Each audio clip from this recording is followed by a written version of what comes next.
we'll dive right in. All right, so I'm going to share my screen real quick.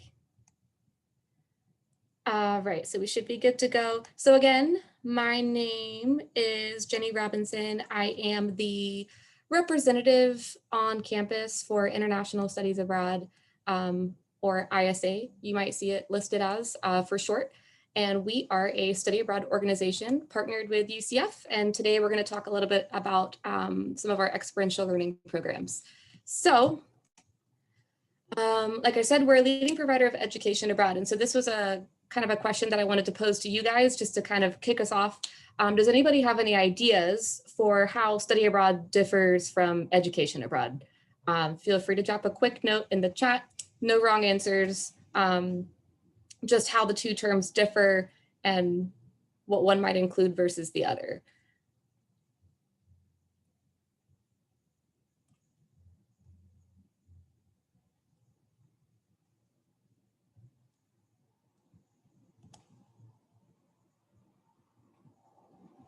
No ideas, guys? Okay, here we go. We got one.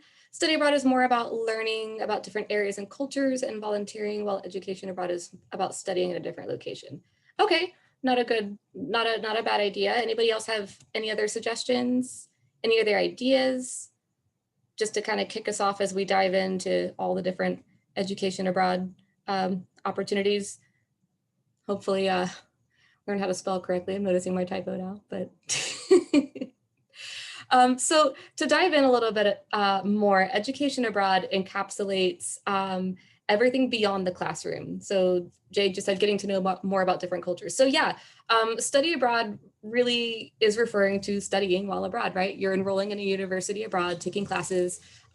Education abroad really encapsulates everything that happens outside of the classroom. So all of the excursions and cultural activities you go on, just interacting with the locals, familiarizing yourself with the cultural norms there, all of that encapsulates education abroad. And so the field has expanded to offer more high impact education abroad opportunities that include things like service learning, internships, research. So you can do so much more with your time abroad than just taking classes, which is already a huge step. But if you're looking for, let's say, service hours, professional development opportunities, or if you're a student who's really focused on getting into research and potentially getting published one day, these are great ways to really enhance your resume and stand out from the crowd. So on to the next slide. So like I was saying, more than just taking classes, it really involves getting more involved in the local community, challenging yourself to leave that American bubble. I know that on a program that I went on, when you're with that American cohort of students, there is a little bit of a tendency to kind of gravitate towards what's familiar and not branch out too much into the local community when it gets a little uncomfortable. So these programs really do encourage a deeper level of immersion and a deeper level of understanding of the cultural and social norms in those countries. So we're going to kick things off with service learning. Let's go over real quick before I go abroad, just in general. So even just study abroad into the wider collection of programs with experiential learning, you would consider going abroad, like it's going to be a bunch of paperwork. You might see it as an extra expense, but there are a whole slew of benefits that you might not expect to get from these programs going in, aside from just having a fun experience abroad, right? So there really is no better way to understand the cultural diversity of the world than by being present in that country, being immersed in the local culture. If you are trying to learn a second language, again, there's no better way to do it, but just know to participate in any of these programs, no second language experience is required. All of the universities and partners that we work with around the world facilitate these experiences in English. So that shouldn't be a barrier to you at all. If you are looking for opportunities to improve your language, it can be as immersive as you want it to be though. Through a lot of these experiences, through service learning, internships, research, these are all great ways to make yourself more competitive when you do enter the job market. Being able to talk about these additional things that you did in a different context where you had to learn adaptability, where you had to work with people from diverse backgrounds and understand different cultural and social norms. These are all things that make you a better job candidate, especially as we're entering an increasingly diverse workspace. And just leaving your comfort zone in general, like I said, even on some study abroad programs, there's this tendency to kind of hang with the American cohort. And these programs will really kind of give you that extra boost to branch out into the local communities. I did leave a little asterisk here to point out the virtual opportunities. So not just in the COVID context, but virtual internships and remote learning programs can be great options for students that are wanting to have an intercultural, international experience, but maybe feel that they don't have the time to commit to a full program abroad. Maybe this is a way that you kind of dip your toes in the water, get a little bit more curious about the country that you're wanting to go to. It's a great place to start as well, and we'll touch on that also. So kicking things off with service learning, the one distinction that we like to make here at ISA is this is not a volunteer program. This is a great way to get volunteer hours if that's something that you need for your fraternity or sorority, or for requirements for your degree. It's a way that you can do that. But service learning is different from just straight volunteering because you're going into the local community and serving their needs. You're not coming in with your own loaded, like, I need to get this many hours and I need to, satisfy this requirement. It's more about you reaching out to us, letting us know that you're interested, and we'll say, okay, we work with these community partners that are already doing good work in the local community. And they have their own projects and goals that they need help working on, and they're more than happy to have students come in and assist. So it really is about serving the needs of the local community and really reflecting on the reciprocal relation that happens there. So we're coming in and offering service, but we're also learning a lot from that community as well. So we guide students through that process. Throughout a service learning program, you meet with your cohort regularly. There's reflection journal assignments, group discussions, and usually some sort of final project that really asks you to reflect on what you did abroad, what you learned, what you're taking away, what you brought, all of that stuff, to leave with a more grounded picture of what you did during your time in that community. These programs, again, can be as immersive as you want them to be. So primarily in our Spanish speaking locations, if you have a high level of Spanish, then you have a greater range of options to participate in organizations where pretty much everyone's speaking Spanish. We do have opportunities where very low levels of Spanish or even just complete English are fine as well. So again, it's as immersive as you want or need it to be if you're looking for ways to get involved in the local community. I am also going to be dropping some links in the chat, so I'll go ahead and drop a link to this webpage. Essentially, you can start exploring the different community sectors that we offer through service learning programs. So depending, like maybe you are a health science or an education major, we have all sorts of community partnerships that our students can get involved through. So I'm going to share that link really quick in the chat, and feel free to click through there a little bit. This is nice because you can see examples of the placements that our students can participate in. It'll give you a little bit of background on what the community organization or the NGO is and what their primary focus is. Keep in mind that a lot of these placements aren't guaranteed. It really depends on what the needs of the organization are from year to year. But for the most part, they allow our cohorts to come in on a pretty regular basis. So that's a great place to start if you see one that aligns well with your major or your interests. Like I was an international studies major, and I was really interested in human rights. We have a really cool program in Morocco working through an NGO there. So lots of really cool options that you can start to explore there just to get an idea of what may be available to you. So there's a couple different ways to fit this into your schedule. Some students will do the full-time service learning. So they're going abroad just to do the program in the local community.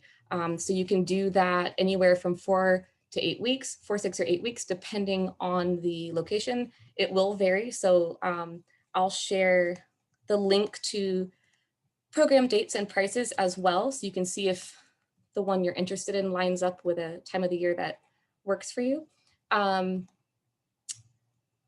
And so full-time is considered to be about 20 to 25 hours a week. That doesn't sound like full-time by our standards, but essentially you're still wanting time to explore and go on excursions when you're in the country. The other option is to go abroad on a study abroad program, taking classes at a local university, and doing service learning on the side. So that could be during a semester program where you're volunteering anywhere between 5 and 10 hours a week. The other option is during some of our summer programs, like our intensive language programs that are about a month long. You go through the intensive language program, and then you do the service learning at the end. This is a really nice way to improve your language skills if you are wanting to get involved in one of the organizations that has like maybe an intermediate level of Spanish and you're trying to like improve your Spanish a little bit before you're hopping in. That's a great way to do it too. So you'll see that the service hour expectation goes back up to 20 to 25 hours a week. But that's because you're not taking classes at the same time. It's the intensive month for language and then the service learning after. So a couple different options. And I think this is nice too, because it gives students a lot of flexibility to find something that'll fit their schedule. And then we're gonna hop into internships. So I think the big differentiator to have in mind here is with service learning, you're going abroad to serve the needs of the local community. So that's kind of already decided for you, and you choose the one that resonates the most with your interests or goals. For internships, these are entirely customized to you, and they are much more career focused. So you might consider an internship placement if you are a junior or senior. You already have like a good amount of your academics completed at that point. You're in upper level classes. And now you're really starting to think about, okay, how do I get ready for graduation and the job search that's coming after? What's nice about these programs is they are highly career focused. So from the very beginning, you'll be going through a career advising session with some of our advisors. And in that session, we'll talk about what your previous experience is. We'll help you articulate some of your soft and hard skills. And then we're going to talk about, okay, what are your career goals? Like what's the path that you're trying to get into, and let's identify at least 3 skills that you're hoping to develop through an internship. Based on that conversation, we then work with a network of corporate partners abroad to find a company that is able to offer a placement that's going to fit your personal goals. So I will again share a link that lets you explore the different career fields that we have placed students into. And keep in mind, pretty much any major is an option for internship placements. We've done internship placements for everything from aerospace engineering to psychology to linguistics. So don't count yourself out on these especially. The main thing here is that you come with concrete career goals in mind, or at least the desire to identify some concrete career goals, and we'll work with you on that. We'll actually go through resume revisions, cover letter revisions, interview practice, all that good stuff. And then the internship program itself will consist of a full-time placement. So this is not an option. If you're wanting to go abroad and take classes and intern, this isn't the one for you. We'll talk about some more options later. This will be a full-time placement. So you'll go abroad to work about 35 to 40 hours a week with your host company. And you'll be working through, of course, all the things that they ask you to do. And then we'll have some baseline course materials for you to be working through as well. So you can do the internship for academic credit if your degree allows it. And we'll dive a little bit into that as well, the different options that you have for credit.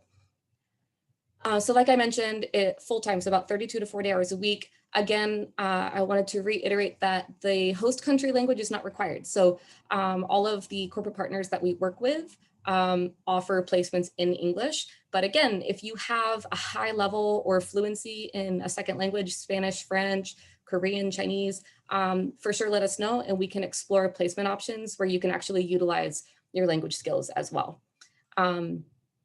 One of the big questions that comes up is, are there any paid opportunities? There aren't. So the way that I like to frame this for students is, it's not that you're necessarily paying to work for somebody, you're paying for the structure of the program. So again, we're gonna go through all the career advising steps with you. We arrange housing, we arrange airport reception. There's gonna be someone to pick you up when you're in country, someone to show you around the city, teach you how to use public transportation. They will be your contact throughout the entire internship. So you actually will have ISA staff in your host country available if you run into any problems through your internship or just have questions about like how to navigate on your weekend free time.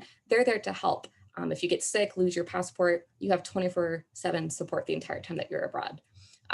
So really you're paying for the structure of the program. And then all of these corporate partners that we work with, most of them we've been working with for years, and they really are creating a learning environment for you. So they're investing a good amount of time and energy to create a job description that helps you attain your career goals. So that's how I like to frame it for students that have that question. Again, there is an optional credit piece. Let me see. And then we also have, this is a free optional course that you can take in addition to your internship. So while you're abroad, you'll have access to this digital course. It's based on the National Association of Colleges and Employers core career readiness competencies. So this is something that is nationally recognized as a good standard for college students that are preparing to enter the job market. If you complete the course, you get the cool LinkedIn badge, which is just a good signifier to employers that you've taken the extra time to invest in your professional development. So it's just a cool little perk to have. Let me back up a little bit. I did share the link to this career field. So again, this is a great place to start exploring.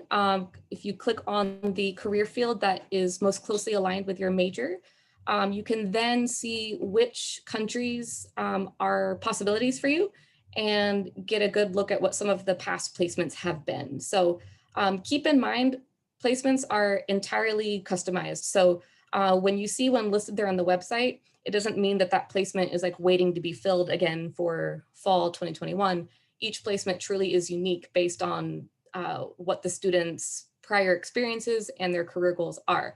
But this is a great way to get an understanding of just the full variety of different internship possibilities that there are.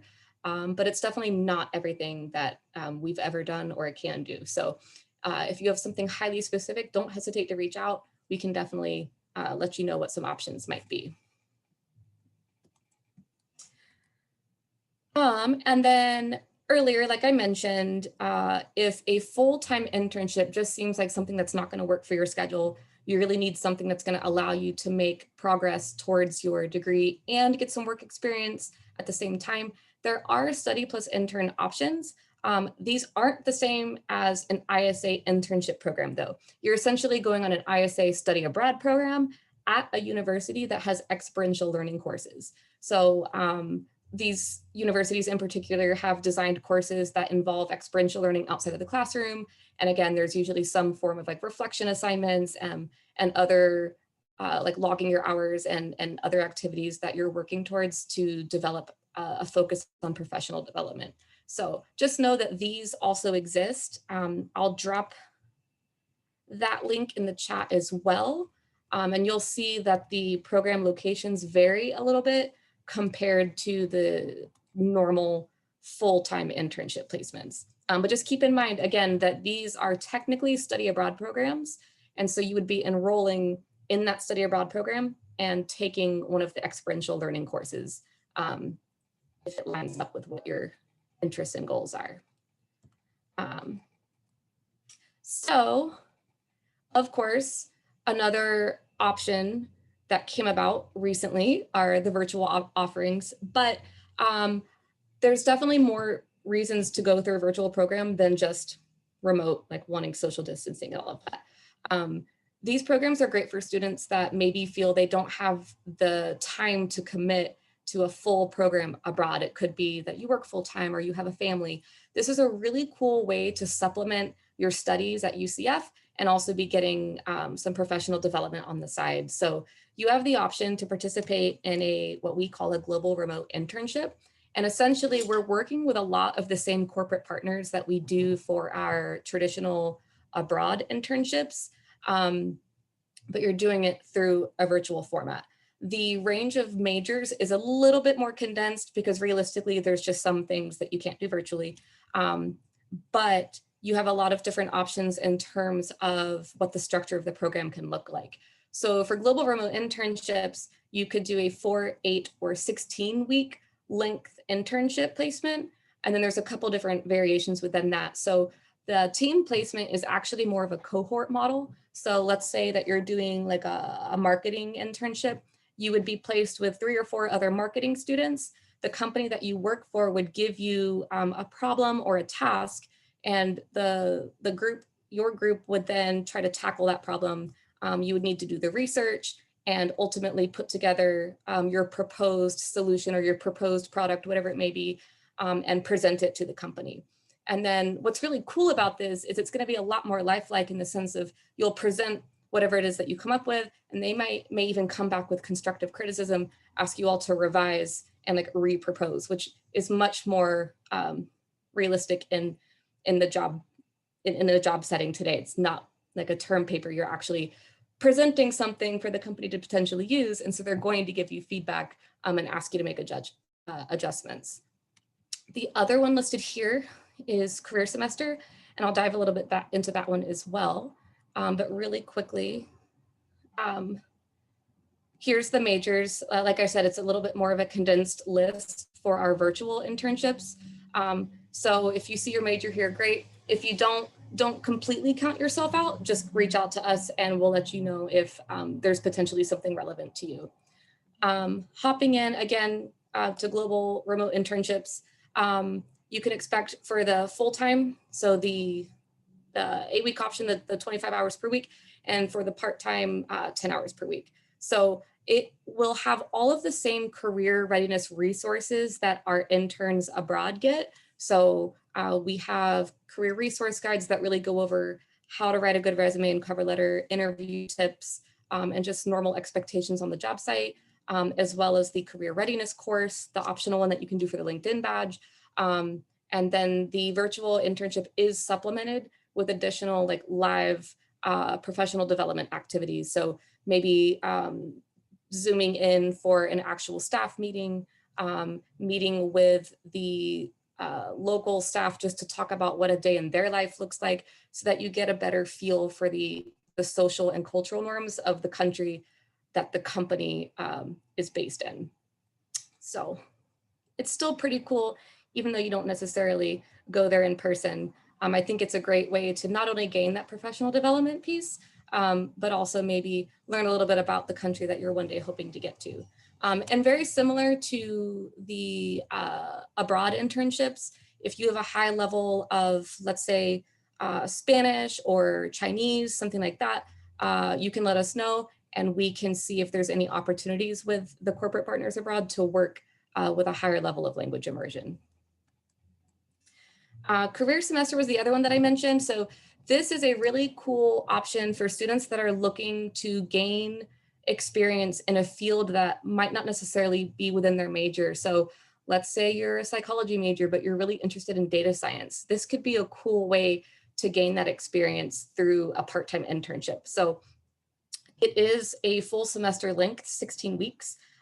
It begins with a 3-week virtual bootcamp where you just deep dive into whatever field you've chosen, and you'll see the list here. From there, you'll then go into a 9-week part-time internship, and you'll work through assignments given to you, again, by a corporate partner abroad. So you're still getting international work experience from home, but in a little bit more of a niche topic, which is really cool. So switching really quickly, we've talked about service learning, we've talked about internships. Now we're going to talk a little bit about research. This program is really unique. If you are, I would say, a freshman or sophomore, this is going to be the most likely to work for you because you do need to plan your coursework in order to participate. But essentially, this is a really cool opportunity for students that want to get research experience, but they're also looking to get abroad. These programs are only semester long, so you don't have the option to do summer, unfortunately, but you're enrolling at a university partner in Europe and working on a research project for the entire semester under the supervision of a professor in your field. And these research programs can be, again, literally for any major. The main thing is that you come with at least a little bit of background in your field, especially if you're coming from a STEM background. You will need to have completed at least like one lab. You need to at least know like lab safety, things like that. If you're coming from other backgrounds, they'll of course, you'll go through a similar kind of advising appointment to talk about, okay, well, what's your experience in your field? And let's talk about like, what's the research area that you're most interested in? After they put together a good proposal, more or less, they'll send that off to this network of European universities. And if there's a professor that is interested in working with you, then you will have the offer to go to that university, enroll in classes, with one of them being the research project that you're taking with that professor. So it is really cool. It does require that at the end you produce some sort of research paper, but we have had a lot of students that ended up being published as a co-author. So again, it's a really cool opportunity for students that are looking for research experience and would like to combine that with an international experience. So if any of this sounded interesting to you, I would say the first step is to meet with the study abroad office at UCF. They're going to go over all of the requirements there at UCF as far as starting an application and how you go about getting credit for our service learning and internship programs. You have the option to do them for academic credit if you would like, and there's a couple different ways to do it. The first is to pay the transcript fee for our school of record to send a transcript to UCF for you, and it would essentially come back as transfer credit. The other option is to go through UCF's experiential learning office, and you actually enroll in a UCF course so that it remains as direct credit. So that's something that you would need to arrange with that office on campus, but that's usually the most popular option because you save a little bit of money that way and it's direct UCF credit. The other option is to just go for the experience. We do have students who just want to get abroad. We have a lot of recent graduates that feel like they missed the chance to study abroad, and doing an internship placement feels like a perfect match for them. They've just graduated, they're looking to get into the job market, and they're like, hey, might as well take a program abroad, work on my professional development, and get that experience that I didn't get to have. So just know that you do have options. Definitely give yourself time to not only apply, but also to fill out scholarship applications. There's funding opportunities through UCF Abroad, through ISA. We have our own scholarship fund. I'll drop a link to that in the chat. And then there's outside funding sources. So definitely explore everything. I think the biggest mistake that we see is students just assume that they're not competitive and so they don't apply. And a lot of times there is money sitting there and students just aren't taking the time to apply. So explore all funding opportunities as a way to have a little extra to go towards your expenses. My contact information is there. So at any time, you're more than welcome to send me an email with any questions you have. I'm happy to help you explore options based on your major, based on your interest and goals, all of that good stuff, help direct you towards service learning or internships, whichever one is a better fit. It can help you determine that. And then any of the application process questions that you might have. So I'll drop my email there just to make things a little easier. But now I'll open the floor to you guys. Does anybody have any questions about any of the stuff that we've talked about today?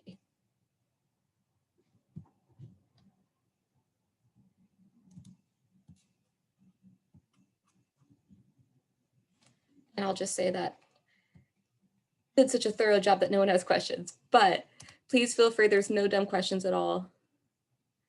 You guys test the applicant's language levels.